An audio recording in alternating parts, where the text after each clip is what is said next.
नमस्कार,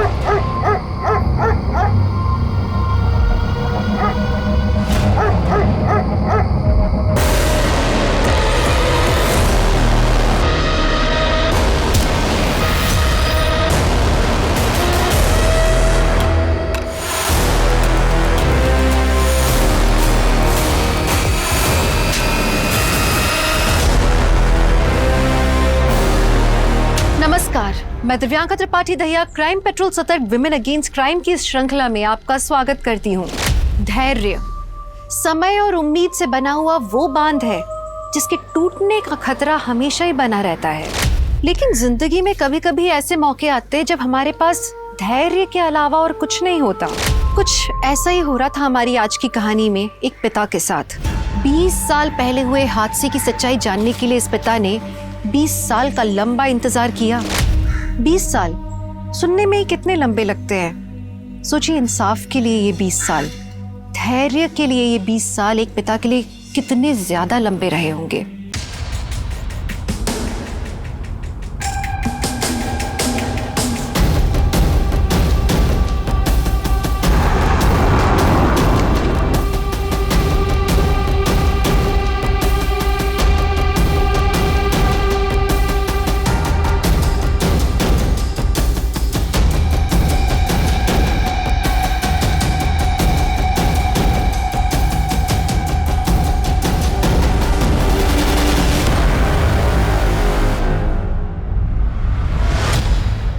इस केस को 20 साल हो गए हैं जेनिफर।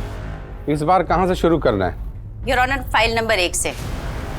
इस केस को उसके अंत तक पहुंचाने के लिए हमें शुरू से शुरू करना पड़ेगा। कौन थी निधि रस्तोगी? 21 साल उम्र की, lady college of art and commerce में पढ़ने वाली, फाइनल ईयर स्टूडेंट या कोई और? योर ऑनर, ये उसकी पर्सनल डायरी है। I would like to read. Sure. Entry date 26 नवंबर 1994। आज का मेरा टारगेट कंप्लीट हो गया। मुझे अपने फ्यूचर के लिए और ज़्यादा मेहनत करनी होगी। 27 नवंबर 1994। आज का दिन बड़ा अच्छा था। मेरे सेमेस्टर रिजल्ट से पापा बहुत खुश थे। वैसे मैं खुद को तो कॉन्ग्रेचुलेट करना भूल गई। मिसेस डायरी, अब मैं टीचर बन गई हूँ, मैथ्स टीचर। 600 रुपीज़ सैलरी है मेरी। सिर्फ 100 रुपये अपने लिए रखूँगी और 500 रुपये पापा को दिया करूँगी। I am very happy. Nidhi, ऐसी बहुत सारी पॉजिटिव एंट्रीज हैं, अच्छे थॉट्स। योर ऑनर, निधि की मौत के कुछ हफ्ते पहले से उसी के घर से इस केस की शुरुआत हुई। निधि, अभी ये सब करने की क्या जरूरत है? बाद में करो ना। अरे बस हो गया पापा। अभी जाना जरूरी है क्या?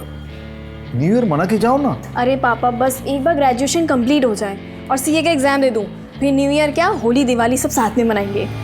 दीदी, अब निशी क्यों चिल्ला रही है? ये सब छोड़, फटाफट आओ ना। पहले बार चलो। अरे अरे आओ तो सही, तुम चलो तो सही। ये देखो दीदी, ये कितना प्यारा है। कौन निशी? ये तुमने सजाया? हाँ दीदी, और ये देखो दीदी, सेंटा का बास्केट जिसके अंदर सेंटा हमारे गिफ्ट्स रखेगा। सुन लिया ना सेंटा? क्या नहीं समझी? मुझसे भी हाइट में लंबी हो गई है और तुझे अभी तक नहीं पता चला कि सेंटा कोई और नहीं, पापा है। याद कर, हम हर बार रात के 12 बजे बाहर जाते थे सेंटा को देखने, तो पापा कुछ ना कुछ भूल जाते थे। जैसे मेरा पर्स खो गया, मेरी वॉच रह गई। पापा, मैं क्या सोच रही हूँ, इस बार ना हम गिफ्ट वहां छुपाएंगे। कहाँ?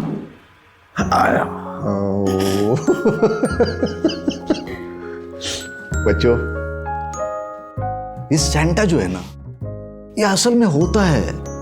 अदरवाइज तुम दोनों जैसा प्यारा सा गिफ्ट मुझे कैसे मिलता? Love you. लव यू पापा। Oh my God! क्या?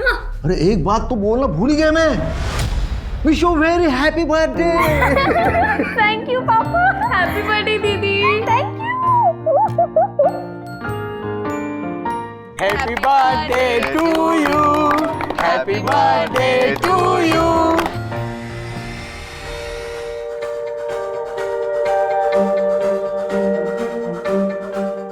निधि की पढ़ाई लिखाई में तो बहुत खर्च होता होगा ना, क्योंकि पंजिम के अच्छे कॉलेज में पढ़ती है ये। मेरा कोई खर्च नहीं होता, उल्टा 600 रुपए हर महीने निधि मुझे बेचती है। 600 रुपया हर महीने? किस बात के? वो क्या है, निधि जिस कॉलेज में पढ़ती है ना, उनका एक स्कूल भी है, तो वहाँ की मैथ्स की जो टीचर है वो 6 महीने के लिए छुट्टी पे गई हुई है। और निधि का मैथ्स तो तुमको पता है, 99 से नीचे कभी लाया नहीं उसने, तो उन स्कूल वालों ने इसे ऑफर दिया ट्यूशन के लिए। अब नेक्स्ट महीने से ये कराटे भी सिखाएगी, मतलब सैलरी होगी 1000 रुपया महीना। अरे वाह, क्या बात है, ये सुन के तो बहुत खुशी हुई निधि। हाँ, थैंक यू अंकल। वैसे आज अगर भाभी जी जिंदा होती ना, तो वो तो मेरे मुंह में मिठाई ठूस ठूस के मेरा शुगर ही हाई कर देती थी। अरे तुम्हारे शुगर को लो करते। आओ वाइन पीते। आओ। हाँ चलो चलो।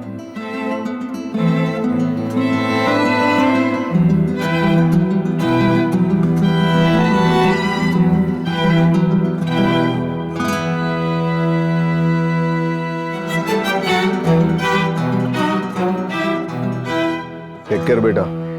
और हाँ, 24 घंटे ना किताबों में घुसे मत रहना, थोड़ा खाने पीने का भी ध्यान रखना। है? अभी 53 किलो की हो तुम, अगर 52 भी हो जाओगे ना, तो उन हॉस्टल वालों की खैर नहीं बता रहा। 55 की हो जाऊंगी बस। अरे वो इतना भी खाने पीने का ध्यान मत रखना, पढ़ाई पे कॉन्सेंट्रेट करना, पढ़ाई मन लगा के कर। और हाँ, wish you very happy new year in advance. Happy new year in advance पापा। हैप्पी न्यू ईयर दी। Happy new year. और हाँ, फोन जरूर करना। हर साल अपने क्लास में आने वाली टॉपर, एक माहिर कराटे फाइटर, और उससे भी कहीं ज्यादा हैप्पी गो लकी, एक खुश मिजाज लड़की। योर ऑनर, अगर आज वो जिंदा होती तो उसकी कहानी कुछ और होती, पर अक्सर देखा गया है कि सबसे ज्यादा ब्राइट चमकने वाला हीरा किसी ना किसी की आंख में खटकते रहता है। निधि के साथ भी वैसा ही कुछ। 1 2 3 4। हाँ हाँ हाँ हाँ, और ऊपर हाँ। तो आज हम क्लास यहीं पे एंड करते हैं। कल हम शाम को 5 बजे मिलेंगे, 5 PM sharp. Okay, thank you ma'am. Thank you. Hi Nidhi, काफ़ी अच्छा फीडबैक है तुम्हारा, स्टूडेंट्स भी तुम्हें काफ़ी पसंद करने लगे। एक बार अपनी पढ़ाई पूरी कर लो, उसके बाद मैं तुम्हें as senior math teacher promote करवा दूँगा, सैलरी भी अच्छी होगी, साथ में अपना B.Ed भी कर लेना। Thank you very much sir. अरे थैंक यू की कोई बात नहीं, यू डिजर्व इट। अच्छा, तुम्हारे पास मेरा लैंडलाइन नंबर है, कोई भी काम हो कॉल मी एनी टाइम, दिन हो या रात, सोचना मत, just come to my home. Take care. Take care sir. मेरा सामान किसने फेंका? मैंने। जानवी, तुम्हारा प्रॉब्लम क्या है? प्रॉब्लम है ना तू है। ये जो तेरा अटेंशन सीकर वाला एटीट्यूड है ना, ये जरा अपने पास रख। तुम्हारी प्रॉब्लम्स, प्लीज मेरी जगह से निकल जाओ। वरना क्या कर लेगी? हाँ, 2-4 कराटे के मूव्स दिखाएगी। चल दिखा, चल दिखा दिखा जानवी। ओए, क्या हो रही है? चलो दोनों अपनी जगह पे। वार्डन दीदी, प्लीज मेरा रूम चेंज कीजिए, मुझे यहाँ नहीं रहना। वार्डन दीदी, आप है ना इसको इस सड़ियल रूम में रहने दीजिए, आप मेरा ही रूम चेंज करवा दीजिए। Janhvi, mind your tone.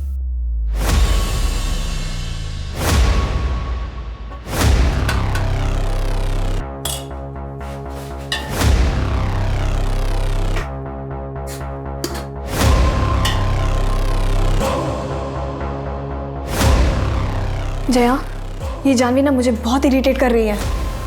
क्यों इसके मुंह लग रही है? इग्नोर कर, तू बस अपने एग्जाम्स पर ध्यान दे।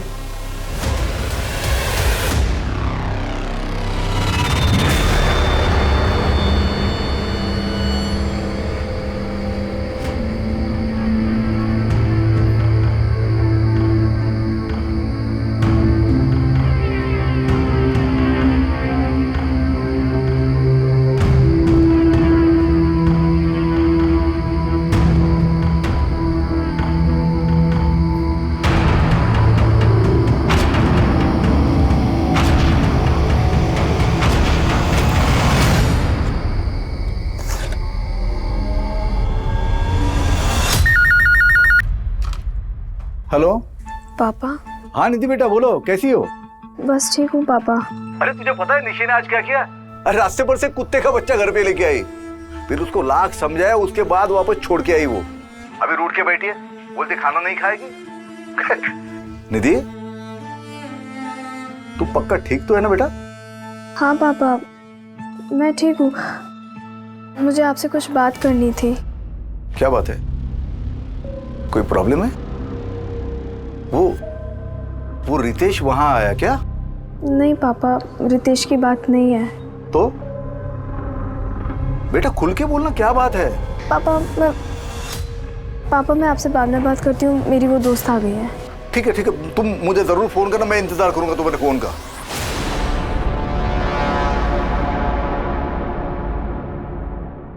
लेकिन निधि का कॉल आया नहीं। अपनी बेटी के साथ हुआ ये फोन कॉल उन दोनों के बीच का आखिरी फोन कॉल था। बेटी के एक फोन कॉल के इंतजार ने उस पिता को लंबे अरसे तक बेचैन रखा था, ये जानने के लिए कि उस रात आखिर क्या हुआ था। लेकिन 20 साल तक चले इस केस की यह भी शुरुआत ही हुई थी।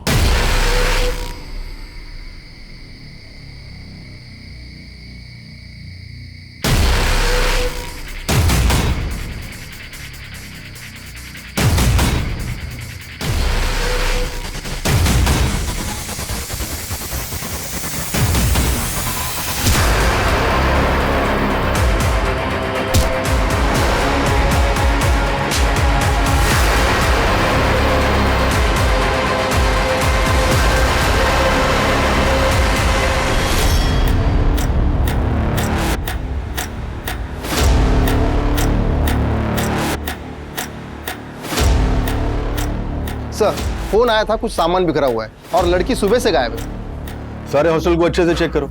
सर।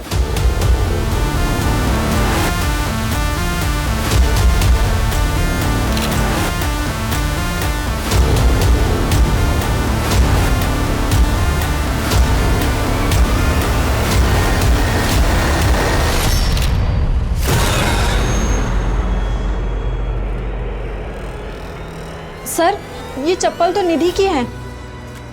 उदय, पूरा कमरा अच्छे से चेक करो।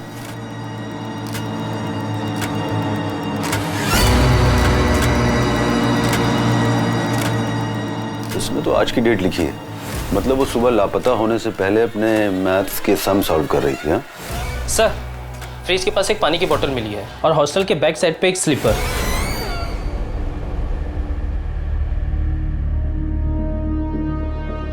सर, यहाँ मिली है चप्पल।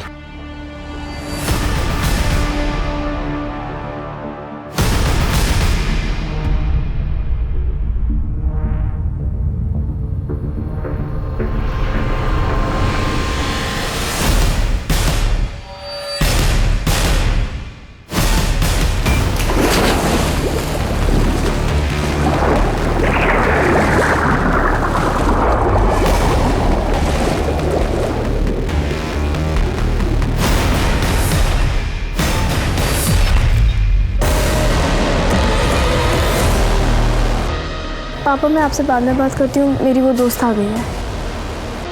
निधि, क्या हुआ यार? तू बहुत परेशान लग रही है। नहीं बस सब ठीक है। क्या बात है? तेरी आंखें क्यों भरी हुई हैं? पता नहीं यार, मुझे मेरी तबीयत कुछ सही नहीं लग रही। सोच रही कुछ दिनों के लिए घर चली जाऊँ। Prosecution witness number 4, Jaya D'Souza, Nidhi की रूममेट और उसकी काफी अच्छी दोस्त। एग्जिबिट नंबर 13, पेज 3, पैरा 5 में दिए हुए उसके स्टेटमेंट के हिसाब से निधि अपनी मौत के 2-3 दिन पहले से काफी अपसेट दिख रही थी। योर ऑनर, हॉस्टल के सारे स्टाफ और स्टूडेंट्स के स्टेटमेंट एग्जिबिट नंबर 13 से एग्जिबिट नंबर 22 के बीच में।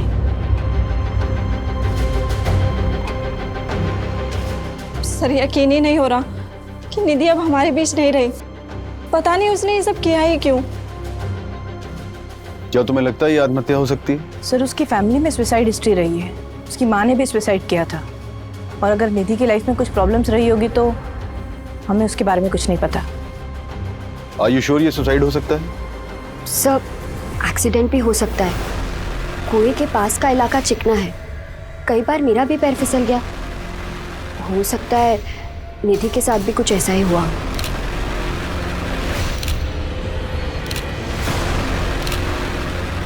और ये गले के मार्क्स का पिक्चर लेना, सारे बॉडी पार्ट्स की प्रॉपर पिक्चर चाहिए। सर, इंस्पेक्टर प्रमोद माथुर है। बहुत बुरा नहीं लीमा जी, बच्ची ने सुसाइड कर ली। आप कौन? सतीश माथुर, इस इंस्टीट्यूशन का ट्रस्टी। देखिए इंस्पेक्टर, ये जो कुछ भी हुआ है इसे जल्दी से वाइंड अप कीजिए। बच्चे डरे हुए हैं, फालतू का तमाशा हो रहा है। देखिए, हमें शक है ये सुसाइड के अलावा भी कुछ हो सकता है। तहकीकात तो करनी पड़ेगी। ठीक है, जो कुछ भी करना है आधे घंटे में कीजिए और निकलिए यहाँ से। नीलिमा जी, बच्ची के परिवार वालों को फ़ोन कर दीजिए, जो भी मदद हो सके कीजिए, थोड़े बहुत पैसे भी दीजिएगा।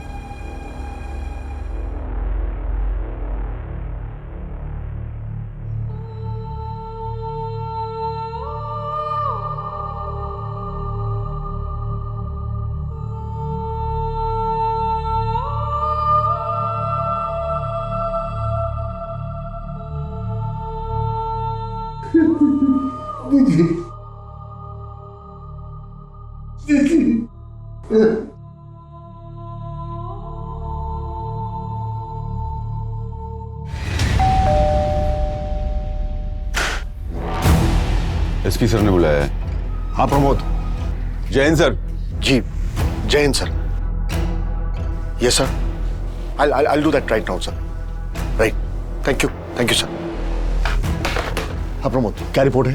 सर, आत्महत्या का मामला है। लड़की ने कुएं में कूदकर अपनी जान दी है। किसी बात को लेकर डिस्टर्ब थी, कोई personal issue, may be exam का प्रेशर या फिर किसी लड़के का चक्कर। पोस्टमार्टम रिपोर्ट क्या कहती है? Same sir, suicide, no foul play. लड़की की बॉडी उसके घर वालों को पहुंचा दी है। Good job. ये केस को जल्दी सॉल्व करना हमारे लिए बहुत जरूरी था। बहुत प्रेशर है सर। अब एक काम करो, केस को क्लोज करो और कोर्ट का डेट ले लो। सर, लेकिन ये कैसे पॉसिबल है बताइए? It's not possible. सर, ये लोग क्या बोल रहे हैं कि मेरी बेटी ने आत्महत्या की? ये पॉसिबल नहीं है। वो तो सीए बनना चाहती थी, उसके हाल ही में मैथ्स के टीचर की जॉब लगी थी, वो बहुत खुश थी। सर, वो आत्महत्या क्यों करेगी? देखिए, मैं समझ सकता हूं कि आपके लिए ये मानना काफी मुश्किल है कि अब आपकी बेटी इस दुनिया में नहीं है, लेकिन सच को तो एक्सेप्ट करना ही होगा। सच ये है कि उसने आत्महत्या नहीं की है। जरूर दूसरी कोई बात है जो आप छुपा रहे हैं मुझसे। आप एक काम करिए, उस रितेश को जाके उठाइए, वो मेरी बेटी को परेशान करता था। हाय निधि, कैसी चल रही तेरी सीए की तैयारियां? एकदम अच्छे से। तू कैसा है? अंकल कैसे? अरे एकदम बढ़िया। परसों आ रहे तेरे घर। क्यों? मेरे घर क्यों? अरे हमारी शादी की बात करने। रितेश, मुझे अभी किसी से शादी नहीं करनी। इतनी बड़ी हो गई है, अब कब तक सिंगल रहेगी? और ये शादी के बाद पढ़ाई लिखाई में क्या रखा है? मैं क्या बोल रहा हूँ, मेरे घर में कोई नहीं है, आज चले जा। क्या बोला? क्या बोला? निधि छोड़, निधि छोड़, तू बहुत बड़ी मिस्टेक कर रही है। निधि छोड़, देख लूंगा तुझे। सर, मेरी बेटी निधि मुझे हर बात बताती थी। उसने मुझे रितेश के बारे में भी बताया था। तो मैं रितेश के घर गया, उसके बाप के साथ बात की मैंने, तो उस बात के लिए तो रितेश चुप हो गया था, लेकिन शायद ये बात उसके मन में घर कर गई हो और उसने बदला ले लिया इस बात का। तो आपके कहने का मतलब यह है कि रितेश सुबह सुबह आपकी बेटी के हॉस्टल पहुंचा, जहां पहले से बहुत सारी लड़कियां थी, और उन सबके बीच वो उसको उठाकर नीचे लाया, उसको मारा और कुएं में फेंक दिया, और किसी ने एक आवाज तक नहीं सुनी। कैसी अजीब बातें कर रहे हैं आप। देखिए, अब आप हमें शांत रहने दीजिए और खुद भी थोड़ा शांति महसूस कीजिए। बेटी मरी है आपकी। महज एक हफ्ते में लोकल पुलिस टीम ने इस केस को आत्महत्या बताकर बंद कर देना चाहा, और हिंदुस्तान की किसी भी अदालत में ये पहला ऐसा केस था जहां पर अदालत खुद ये मानने के लिए तैयार नहीं थी कि निधि ने आत्महत्या की। कोर्ट का सीधा सा सवाल था कि अगर निधि ने आत्महत्या की है तो हॉल में सामान बिखरा हुआ क्यों है, और उसकी बॉडी पर स्ट्रगल के साइन क्यों हैं। उसके बाद कुल मिलाकर पिछले 15 सालों में 6 टीमों ने इस केस की इन्वेस्टिगेशन की, पर उनमें से कोई भी टीम किसी भी नतीजे पर नहीं पहुंची। फिर स्पेशल यूनिट को यह केस 5 साल पहले यानी कि 2010 में सौंप दिया गया, जिसमें मैं और मेरी टीम अपॉइंट हुए।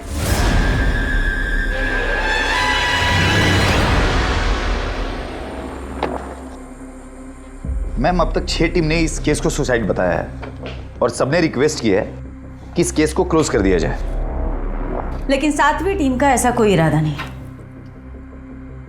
19 जन 1995, ये वही दिन है ना जिस दिन कुएं से निधि की डेड बॉडी मिली थी? Right ma'am. अगर 1 मिनट के लिए मैं मान भी लेती हूँ कि उसने सुसाइड कमिट किया, तो सुसाइड कमिट करने से पहले वो ये मैथ्स के सम क्यों सॉल्व कर रही थी? मैम, ये रही उसकी डायरी। मैथ्यू, मैं डायरी पढ़ चुकी हूँ। उसकी डायरी के एक भी पेज को देखकर ऐसा नहीं लगता कि वो सैड थी या सुसाइडल टेंडेंसी की थी। हर पेज पर कुछ ना कुछ positive, happy, cute, excited, bright future, bright सोचने वाली लड़की। एक्सेप्ट 16 जन 1995, उसकी डेड बॉडी मिलने के 3 दिन पहले। 3 दिन पहले से उसने डायरी लिखना बंद कर दिया था। आखिर उन 3 दिनों में ऐसा क्या हुआ था जिसने उसके डायरी लिखने के रूटीन को खत्म कर दिया? इस केस को बीते हुए काफी साल हो चुके हैं। हमें फाइल्स और पेपर्स के अलावा मिलेगा क्या? सच, जिसको तलाशने के लिए मैं यहाँ आई।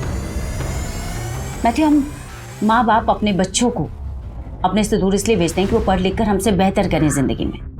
बेचारी 21 साल की बच्ची थी, और जब आपके बच्चे के साथ ऐसा कुछ हो जाए तो आपकी अंदर तक रूह कांप जाती।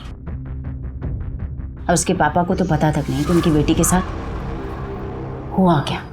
क्या ढूंढना चाहती है आप? और आपके बाकी साथियों ने क्या ढूंढा है? यही ना कि मेरी बेटी का किसी के साथ अफेयर था, वो फिजिकल रिलेशन में थी। हर 2-3 साल के बाद कोई ना कोई आता है और हमारे जख्म कुरेद कर चला जाता है। क्यों? हमने मान लिया ना कि हमारी बेटी ने आत्महत्या की है, हो गया ना, बस अब जाइए यहाँ से। आपने भले मान लिया कि आपकी बेटी निधि ने आत्महत्या की थी, लेकिन हम नहीं मानते। हमें पूरा शक है कि निधि की मौत के 3 दिन पहले उसके साथ जरूर कुछ हुआ था, जिसकी वजह से वो बहुत अपसेट थी, खुश नहीं थी। शायद ऐसा कुछ जो 3 दिन बाद उसकी मौत का कारण बना। देखिए रस्तोगी साहब, मैं आपका दर्द समझ सकती हूँ। हम केस सॉल्व करने के बहुत करीब हैं।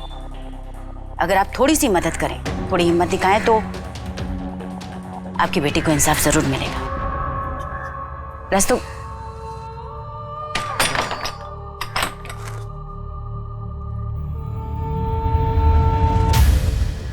मैम, ये रही निधि की ऑटोप्सी रिपोर्ट। ये फर्स्ट रिपोर्ट और ये डिटेल रिपोर्ट। ऑटोप्सी रिपोर्ट के मुताबिक निधि के सर पर काफी गहरी चोटें थी, 4 चोटें। और इनिशियल इन्वेस्टिगेटिंग ऑफिसर्स की थ्योरी थी कि ये चोटें कुएं में गिरने की वजह से भी आ सकती हैं। तो इस थ्योरी का प्रैक्टिकल करके देख लेते हैं।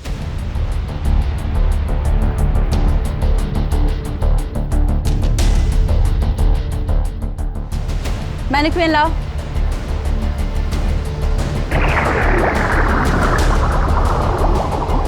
सर, एक तरफ अगर एक कॉन्शियस इंसान पानी में डूबने से मरे और दूसरी तरफ एक अनकॉन्शियस इंसान पानी में डूबकर मरे, तो दोनों ही हालातों में काफी फर्क होता है। मैं एक्सप्लेन करती हूँ। सर, जब पानी में डूबने की वजह से लंग्स के अंदर पानी भरता है, तो कॉन्शियस इंसान और अनकॉन्शियस इंसान दोनों के सिनेरियो में लंग्स के अंदर अलग अलग टाइप का झाग बनता है। क्योंकि जो कॉन्शियस इंसान होगा उसकी सांसें तेज होंगी, वो छटपटाएगा, बाहर निकलने की कोशिश करेगा, भले ही वो आत्महत्या के इरादे से ही पानी में क्यों ना कूदा। और जो अनकॉन्शियस है वो सीधे डूबकर मर जाएगा। निधि के लंग्स कंडीशंस को देखकर ये साफ साफ पता चलता है कि पानी में डूबते वक्त वो कॉन्शियस नहीं थी। मतलब ये सुसाइड नहीं, एक्सीडेंट भी तो हो सकता है। पैर फिसल गया हो, चोट लग गई हो और गिर गई हो। एक्सीडेंटली कुएं में गिरने की वजह से अगर किसी को चोट लगेगी तो 1 या 2 बार लगेगी, 4 बार नहीं। अगर 4 बार लगी तो कैसे? सर, इतने सालों बाद उस कुएं या उस हॉस्टल से कुछ भी मिल पाना इम्पॉसिबल था। इसलिए इस केस को सिर्फ लॉजिकल इन्वेस्टिगेशन के अप्रोच से ही सॉल्व किया जा सकता है। इसलिए मैंने और मेरी टीम ने पुरानी रिपोर्ट्स में दी गई जानकारियों के हिसाब से इस केस को रीइमेजिन करने की कोशिश की।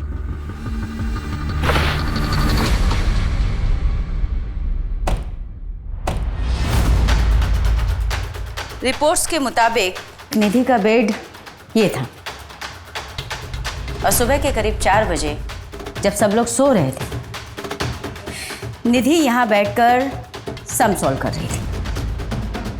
सम सॉल्व करते करते सुबह के करीब 4 बजे उसे प्यास लगी और वो फ्रिज का पानी पीने के लिए नीचे चला।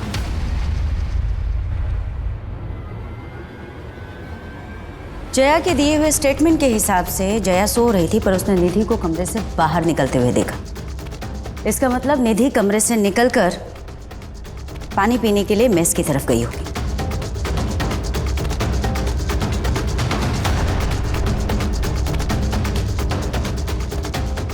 पुलिस फाइलिंग के हिसाब से आज से 15 साल पहले फ्रिज यहाँ कहीं था, जहाँ पर उन्हें एक गिरी हुई बॉटल भी मिली थी। शायद वही बॉटल जिससे निधि ने पानी पिया होगा। पोस्टमार्टम रिपोर्ट के हिसाब से निधि की डेथ सुबह 6 बजे के करीब हुई,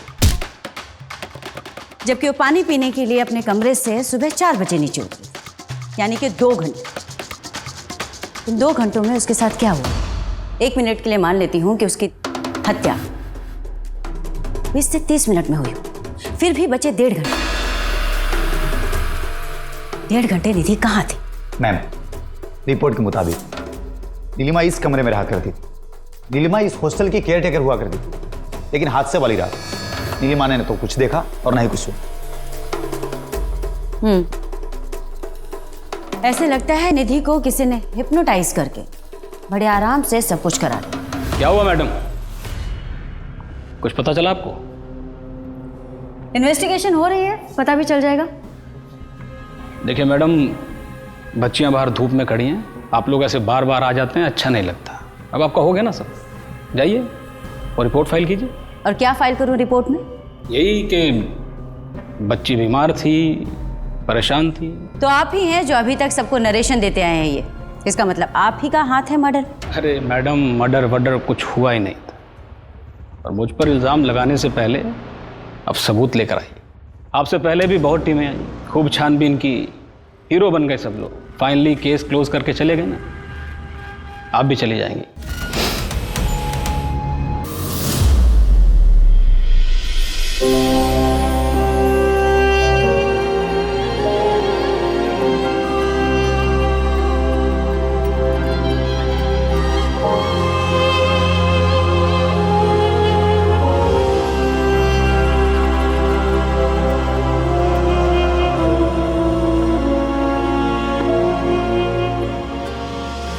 क्राइम सीन की फोटोज तुमने ही खींची थी ना? कुछ अजीब सा लगा था तुम्हें, जिससे हमें ये पता चल सके कि एग्जैक्टली उस रात हुआ क्या था? आपके पास डेड बॉडी के सिर्फ 3 फोटो हैं, मैंने 7 सबमिट किए थे। 7? पर पुलिस फाइल में तो इसका कहीं कोई जिक्र नहीं। लड़के के गले पे नाखून के निशान थे, उसके सिर के पीछे जो चोट लगी थी वो लंबाई में कट था, शायद किसी लकड़ी या ऐसी किसी चीज़ से मारा गया हो। लेकिन कोर्ट में सिर्फ 3 ही फोटो सबमिट हुई। तो बाकी की 4 फोटो तुम्हारे पास हैं? 15 साल हो गए मैडम। उस वक्त हमारा काम सिर्फ रील पे चलता था, रील और कैमरा दोनों तोड़ दिए गए हमारे। किसने तोड़ा? आपकी हर एक टीम को बताया था मैडम। पहली टीम पर ऊपर से बहुत प्रेशर था, शायद कोई पहुंचा हुआ आदमी शामिल था। स्टेटमेंट दोगे? कितनी बार दूं सर? ठीक है मैडम, दे देते हैं, लेकिन होगा क्या? आपके पास भी किसी ऊपर से फ़ोन आएगा और आप भी स्टेटमेंट सबमिट नहीं कर पाओगे। पहुंचा हुआ आदमी? आखिर कौन है ये पहुंचा हुआ आदमी जिसने आज से 15 साल पहले पुलिस रिकॉर्ड, स्टेटमेंट सब कुछ मैनेज कर लिया? जरूर पहले की टीम्स पर इस आदमी का दबाव रहा होगा। कहीं हम पे भी यह दबाव बनाया तो? नहीं मैं थी। अब 15 साल हो चुके, मुझे नहीं लगता कि अब वो कुछ कर पाएगा। पर फिर भी अगर हम पे कोई प्रेशर आया तो? फिर तो और अच्छा होगा, हमें आसानी होगी उसे ट्रैक करने में। मैडम, पिछले 15 सालों में टीवी पर न जाने कितने सारे केसेस सुने, सबको इंसाफ मिला, कुछ नहीं तो अरेस्ट तो हुआ, लेकिन मेरी निधि को आज तक इंसाफ नहीं मिला। सर, माफी चाहती हूँ, आपको अपनी बेटी के इंसाफ पाने के लिए इतना लंबा इंतजार करना पड़ा, बट आई प्रॉमिस कि मैं पूरी ईमानदारी से इन्वेस्टिगेशन करूंगी, एक भी पहलू नहीं छोड़ूंगी। बेटी के खोने का दर्द क्या होता है मैं समझ सकती हूँ, मेरी भी एक 6 साल की बेटी है। सर, मैं जानना चाहती हूँ कि इन 15 सालों के दौरान जो भी टीम इन्वेस्टिगेशन कर रही थी, कभी भी आपको ऐसे महसूस हुआ कि उन पर कोई दबाव डाला जा रहा है, उन्हें प्रेशराइज किया जा रहा है कि वो केस को रफा दफा कर दें?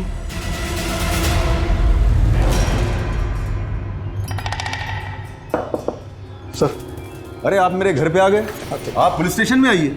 सर प्लीज आप फिर से तहकीकात कीजिए ना। देखिए, मेरी बेटी ने हकमंद नहीं किए, वो ऐसे कैसे कर सकती है सर? तो आप ही बताइए उसने ऐसा क्यों किया? आपकी लड़की जवान थी, घर से दूर रहती थी हॉस्टल में, आपकी निगरानी तो थी नहीं उस पर। मतलब क्या आपका? मतलब ये है कि हमने हॉस्टल के आसपास पता किया था, किसी लड़के के साथ घूमती थी, वो भी मोटरसाइकिल पर। वो तो आपकी इज्जत के बारे में सोच के मैंने डॉक्टर से कहा था कि उसकी सेक्सुअल एक्टिविटी के बारे में रिपोर्ट में ना लिखे। क्या? जी हाँ, शारीरिक संबंध थे उसके। आइंदा मत आना, क्योंकि हम ये केस बंद कर चुके हैं। चलो अब जाओ यहाँ से। देखिए सर, आपको अगर हमें इंसाफ नहीं दिलाना है तो मत दिलवाइए, लेकिन मेरी बेटी को यूं बदनाम मत कीजिए।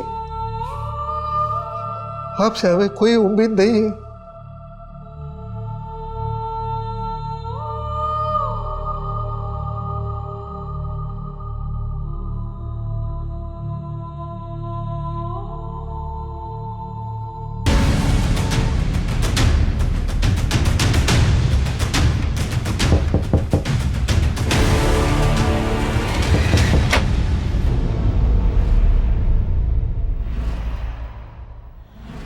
फिर नई टीम, आप भी तहकीकात कर लीजिए, लेकिन होने वाला कुछ नहीं।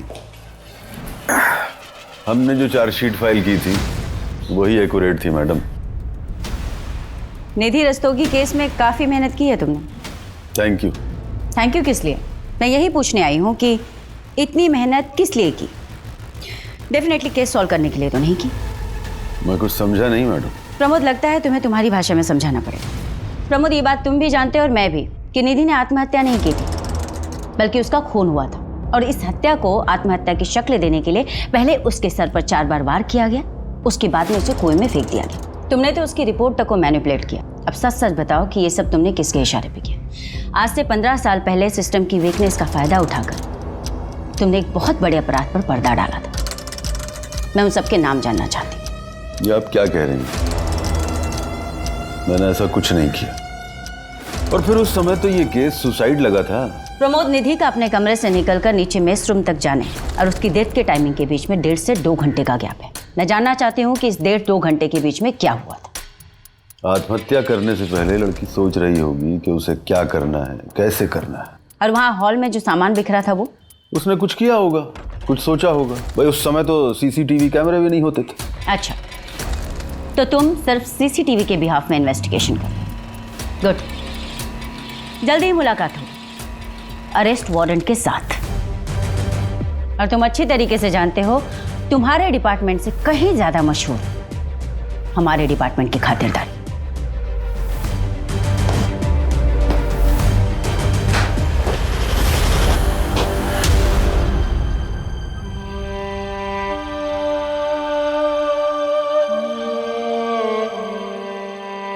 पापा, मैं ना ये सब उंगलियों पे जोड़ जोड़ के ना तंग आ गई हूँ।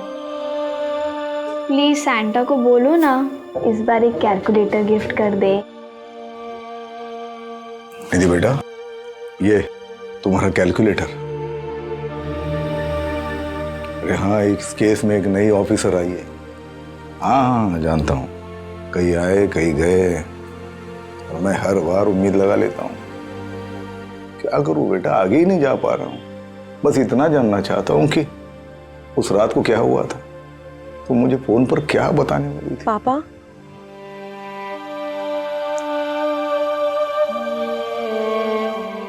हर बार यही सोचता हूँ कि अगर थोड़ा सा फोर्स करके उसी रोज पूछ लेता, क्या पता शायद दूसरे दिन में तुम्हें मिलने चला आता और शायद आज तुम हमारे साथ होती।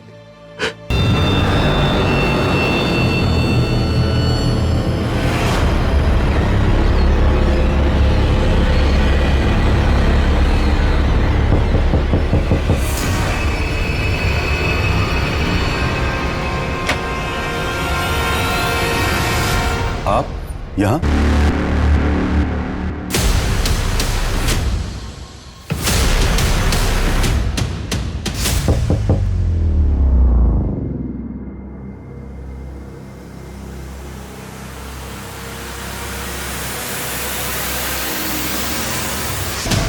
Your honour, inspector Pramod Sharma ji को जहर देकर मारा गया था। इंस्पेक्टर प्रमोद शर्मा की टीम इस केस पर काम करने वाली पहली टीम थी जिन्होंने निधि की डेड बॉडी, उसके कपड़े, उसका रूम अच्छे से देखा और इस केस से जुड़े सारे एविडेंस कलेक्ट किए।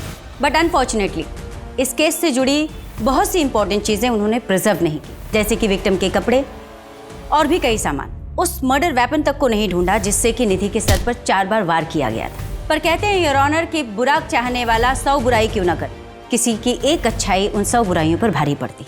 योर ऑनर, ये रहा पीयूष नायक का स्टेटमेंट और उसके खींचे हुए फोटोग्राफ्स। योर ऑनर, पीयूष नायक वो फोटोग्राफर है जिसने क्राइम सीन की फोटोग्राफी की थी। योर ऑनर, जो कोई भी बहुत ही पावरफुल और पहुंचा हुआ इंसान है, तभी पुलिस इन्वेस्टिगेशन से लेकर एविडेंस डिस्ट्रॉय करवाने तक हर जगह उसका अच्छा खासा इन्फ्लुएंस है। योर ऑनर, मुझे लगता है इंस्पेक्टर प्रमोद शर्मा जी की हत्या में भी उसी का हाथ हो। जानवी जी, हमें पता चला है कि निधि के साथ आपकी बहुत अच्छे से बनती नहीं थी। तो 15-20 सालों बाद आप मेरे पास आ गई। आपको पता है मेरे पिताजी मंत्री हैं, वो भी पिछले 25 सालों से। आप गलत जगह हाथ डाल रही हैं। आई एम सो सॉरी, हमारे प्रोफेशन का हिस्सा है इंक्वायरी करना, सो वी आर हियर। वैसे आपके पिताजी काफ़ी अच्छी पहुंच रखते हैं, पैसे वाले भी हैं आप। अब आप सही समझ रही हैं। आपको कुछ ज़रूरत हो तो बताइए। जी नहीं, थैंक यू। मैडम जी, चाय तो पी के जाइए। नेक्स्ट टाइम पक्का। इसके बाप की कुंडली निकलवाओ। अगर ये लोग इतने ही पहुंचे हुए हैं तो ये जानवी जरूर इस केस में इन्वॉल्व होगी।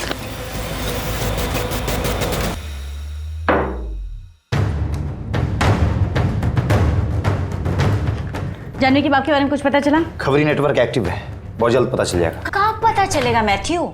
हम जितनी इन्वेस्टिगेशन करते जा रहे हैं, हर लीड हमें डेड एंड की तरफ लेके जा रही है। हर कोई कहता है कोई पहुंचा हुआ आदमी इन्वॉल्व है, पहुंचा हुआ आदमी इन्वॉल्व है। कौन है ये पहुंचा हुआ आदमी? हमें ये पता कैसे चलेगा? मैथ्यू, 1995 और उसके 2-4 साल आगे पीछे की सभी फाइल, सभी न्यूज़पेपर, सभी मैगजीन्स खंगालो और पता करो कि उस वक्त पंजिम में कौन से ऐसे बड़े लोग थे जो चर्चा का विषय थे या चर्चित थे। ऐसे तो कई सारे नाम मिलेंगे, किस किस से बात करें? करेंगे, सभी से बात करेंगे। मैम, मुझे नहीं लगता कि इस केस में हम लोगों को कुछ मिलने वाला है। नहीं मैथ्यू, कभी कभी बड़े से बड़े ताले को खोलने के लिए ना एक छोटी सी चाबी की जरूरत होती है। हमें भी बस वो छोटी सी चाबी चाहिए, ताला अपने आप खुलेगा।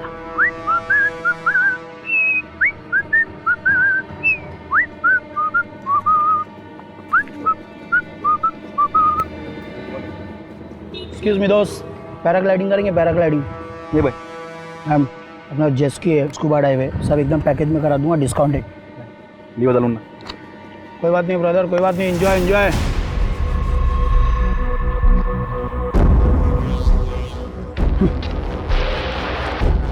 अब घर पे उड़ के जाना। नदीम अहमद पेशे से चोर, लेकिन इस केस में एक बहुत ही इंपॉर्टेंट कैरेक्टर है। भैया एक चाय देना कुल्हड़ वाली। Thank you.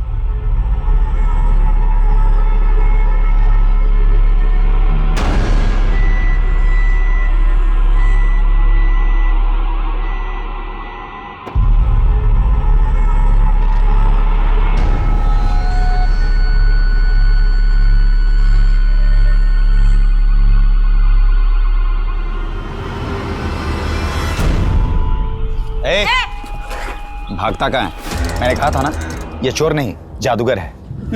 पर आप लोग हो कौन? Special unit. वो जो टीवी पे बताते हैं वो? गोवा सुर्खियां। आज से करीब 18 साल पहले तूने स्टेटमेंट दिया था कि तू चोरी करने के इरादे से एक गर्ल्स हॉस्टल में गया था और वहां तूने कुछ और देखा। क्या देखा? नदीम अहमद एक चोर का कैरेक्टर क्वेश्चनेबल है। योर ऑनर, पिछले 20 सालों से जिस केस में कोई जवाब नहीं मिला, वहां पर चीजें क्वेश्चनेबल तो दिख रही हैं। वैसे हमने इस चोर पर आंख बंद करके भरोसा नहीं किया है। नदीम, कहाँ है तुम्हारा बंदा? वो देखो मैडम, आ गया। मैडम, ये असलम है, न्यूज़पेपर और दूध बेचने का काम करता था। असलम, जरा बता मैडम को उस सुबह तूने क्या क्या देखा था? गर्ल्स हॉस्टल के अंदर मैम मर्दों का जाना एकदम से मना था। यहाँ तक कि मुझे पैसे देने भी गेट पर ही आते थे।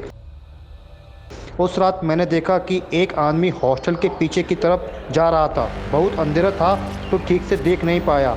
मुझे लगा किसी लड़की का किसी लड़के के साथ चक्कर होगा। बाद में मैम मुझे पता चला कि वहाँ कुएं से किसी की लाश मिली थी। मैम, ये केस तो कहीं और मुड़ गया है।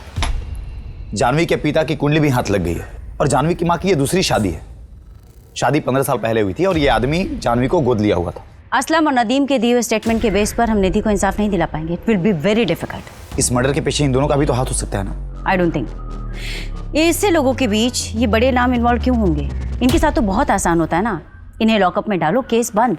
इस केस को सिर्फ इसलिए बंद किया गया है ताकि कॉलेज का नाम ना खराब हो और सिक्योरिटी वाले पे सवाल ना उठे। निधि जिस कॉलेज में पढ़ती थी और जहाँ पर पढ़ाती थी वो पणजी के बड़े इंस्टीट्यूट्स में आते हैं और ऐसे इंस्टीट्यूट अक्सर अपने एनुअल डे फंक्शन पर बड़ी हस्तियों को एज ए चीफ गेस्ट बुलाते हैं। पता करते कि पिछले 4-5 सालों में कौन कौन से लोग एज अ चीफ गेस्ट यहाँ पर आए हैं। 4 साल यानी कि निधि की हत्या के पहले से 1990 से शुरू करते हैं।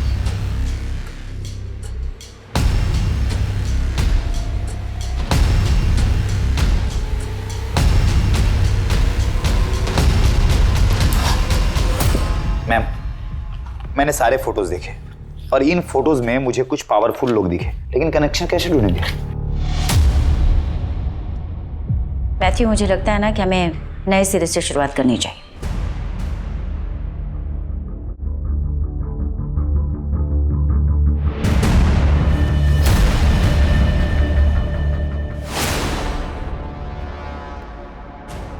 मैथ्यू, ये फर्स्ट ऑटोप्सी रिपोर्ट का सिग्नेचर और ये डिटेल ऑटोप्सी रिपोर्ट की signature, there is a little difference. थोड़ा मैन्यूट सा फर्क है।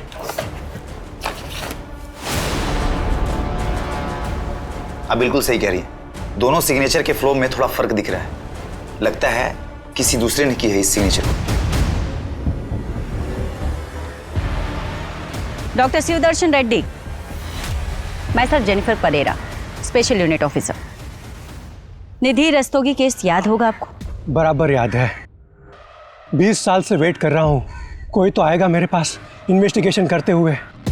आजकल जहाँ टेक्नोलॉजी से लेकर सिक्योरिटी तक सब कुछ इतना एडवांस हो चला है, फिर भी कई केसेस में मैनिपुलेशन होता रहता है। तो इमेजिन कीजिए 20 साल पहले क्या कुछ नहीं होता होगा। आपका मतलब है इस केस की पोस्टमार्टम रिपोर्ट के साथ भी मैनिपुलेशन हुआ? रेप, उस बच्ची के साथ रेप हुआ था। तो ये बात ऑटोप्सी में क्यों नहीं लिखी गई? लिखी गई थी, मगर कोई तो था जो ये चाहता था कि रिपोर्ट से ये सब कुछ मिटा दिया जाए। क्या आप हमें उसका नाम बता सकते हैं? जी नहीं, हम पे वो प्रेशर पुलिस टीम के थ्रू डाला जाता था। आपके इन्वेस्टिगेशन ऑफिसर्स इस केस को सुसाइड केस बताकर हमेशा के लिए क्लोज कर देना चाहते थे। क्या आप स्टेटमेंट देंगे? निधि रस्तोगी केस में आप भी इन्वॉल्व थे ना?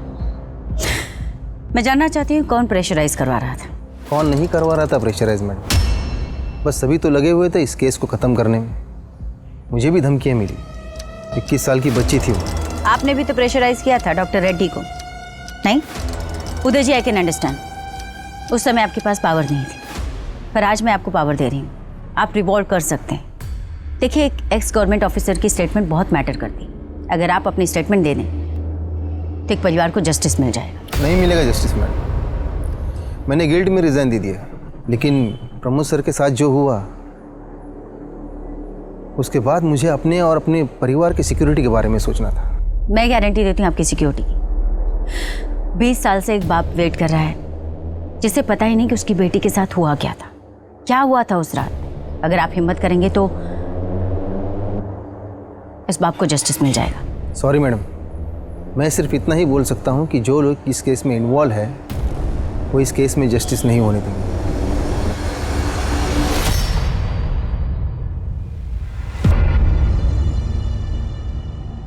लगता है हमें भी इस केस को सॉल्व करने में 20 साल लग जाएंगे। पता काफी लोगों को है, पर कोई कुछ नहीं कहना चाहता। नीलिमा इस हॉस्टल की केयरटेकर हुआ करती थी, लेकिन हादसे वाली रात नीलिमा ने न तो कुछ देखा और न ही कुछ सुना। निधि का रेप हुआ था ना, हॉल में सामान भी बिखरा पड़ा था और नीलिमा का कमरा मेस रूम के बगल में। माना कि वो सो रही थी, पर कुछ तो आवाज सुनी होगी उसने। मैथ्यू, वो नीलिमा की फाइल देना, उसकी पिक्चर सर। ये रही।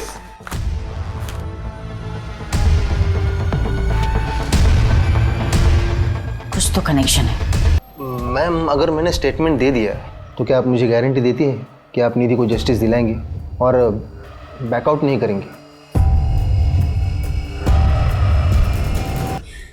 एसपी साहब, बेहतर होगा आप इज्जत से खुद ही सब बता दें। वैसे हमने होम मिनिस्ट्री में सारी डिटेल्स भिजवा दी है। हमें पता है कि आप वही ऑफिसर हैं जिन्होंने इन्वेस्टिगेशन टीम पर प्रेशर डाला था। केस को क्लोज करो और कोर्ट का डेट ले लो। सर, नदीम हमें सब कुछ बता चुका है, पूरी थ्योरी रेडी है हमारे पास। और वो PSI ऑफिसर जिन्होंने अर्ली रिटायरमेंट ले ली थी आपके प्रेशर की वजह से। अब आप बताएंगे कि आपने ये सब किसके लिए किया या किसके कहने पर किया? मैं उन्हें मना नहीं कर पाया, गुरु माना है मैंने उन्हें। हर इंसान में गलत भावना होती है, लेकिन हमें उसे काबू में रखना है। जब हमारा ध्यान अच्छी बातों में लगाएंगे तब सब कुछ अच्छा होगा। We have to move forward in our life. पीछे मत देखो, जो हुआ अच्छे के लिए होता है। हर इंसान में अच्छा करने की ताकत होती है। पॉजिटिव एनर्जी में जो ताकत है ना, वो किसी और चीज में नहीं। जब आप सोचते हो आई एम द बेस्ट, आप बेस्ट हो जाते हो। तो से with me, I am the best, I am the best, I am the best, I am the best. Donation पहुंच गई?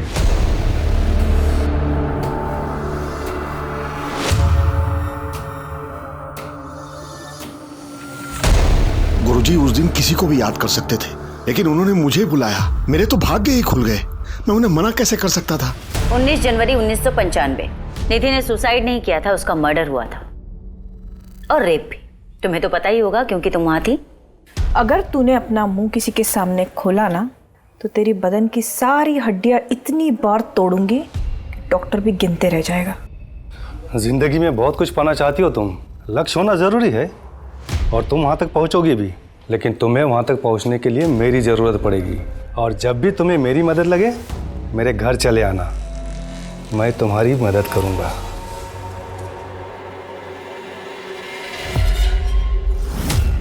आज जब गुरुजी आए थे ना तुम सबसे मिलने, उन्हें तुम बहुत पसंद आई। पता है इतनी छोटी सी उम्र में तुझे प्रिंसिपल बनाने का सोच रहे हैं। 6,000 रुपए महीने कमाएगी तू, लाइफ तो सेट है तेरी। फिर अपनी छोटी बहन को भी ले आना, गुरुजी का दिल बहुत बड़ा है, उसे भी आशीर्वाद दे देंगे। दिमाग खराब है तेरा। मैं ना तुम सबकी पोल खोल दूंगी। सबको पता चलना चाहिए कि यहाँ पे क्या चालू है, ताकि कोई अपनी बेटी बहन यहाँ ना भेजे। तो उसने मना किया इसलिए मार दिया उसे? नहीं, इसलिए नहीं। तो किस लिए मारा था? क्या हुआ था उस रात? सर, निधि एक कराटे चैंपियन थी। इन्हें पता था कि उसके होश में रहते ये उसका कुछ नहीं बिगाड़ सकते, इसलिए इन्होंने धोखे से उस पर वार किया।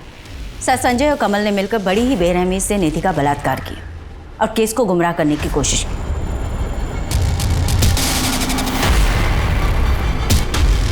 इतना ही नहीं, इस केस से जुड़े सारे एविडेंस डिस्ट्रॉय किए, जिसकी वजह से इस केस को सॉल्व होने में 2 दशक यानी कि पूरे 20 साल लग गए। और इन्हीं लोगों ने इंस्पेक्टर प्रमोद शर्मा को भी जहर देकर मार डाला।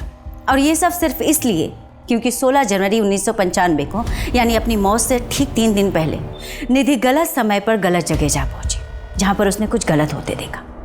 स्पेशल यूनिट के इन्वेस्टिगेशन को सुनने के बाद अदालत इस नतीजे पर पहुंची है कि निधि रस्तोगी ने आत्महत्या नहीं की थी, बल्कि उसकी हत्या हुई थी। 21 साल की निधि रस्तोगी, जिसके आगे पूरी जिंदगी थी, जो अपने सपनों को पूरा करने के लिए पूरी मेहनत कर रही थी, उस बच्ची की हत्या के इल्जाम में ये कोर्ट नीलिमा पेंडेकर, संजय शर्मा और कमल जैन को उम्र कैद की सजा सुनाती है।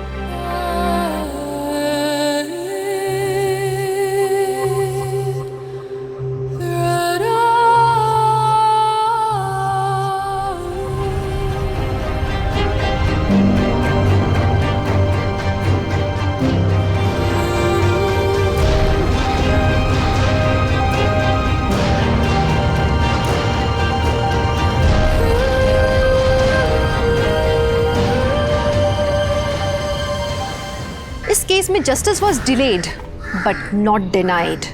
20 साल लगे, लेकिन एक ऑनेस्ट ऑफिसर और उनकी टीम की वजह से एक पिता का लंबा इंतजार खत्म हुआ। तो चलिए, त्वरित इंसाफ की आशा के साथ मैं दिव्यांका त्रिपाठी दहिया आपसे विदा लेती हूँ। फिर मिलूंगी एक नए केस के साथ। तब तक देखते रहिए क्राइम पेट्रोल, सतर्क, विमेन अगेंस्ट क्राइम। एक औरत पर वार, अब हर औरत का भार। जय हिंद।